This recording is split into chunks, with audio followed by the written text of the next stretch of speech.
उप प्रमुख ने देवरी में दिव्यांगों के बीच व्हील चेयर व ट्राईसाइकिल बांटा।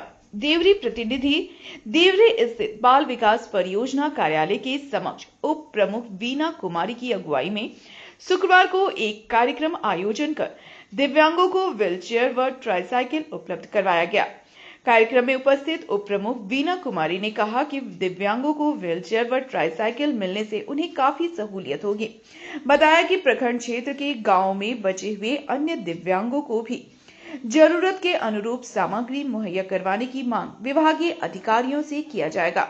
मौके पर बाल विकास परियोजना कार्यालय के प्रधान सहायक प्रमोद कुमार, उप प्रमुख के प्रतिनिधि आशीष शर्मा, रामदेव राणा, भोला स्वर्णकार व ज्योति पांडे, लाभुक मुन्ना सोनी, बंटी यादव, आर्यन कुमार, महेंद्र पांडे आदि लोग उपस्थित थे।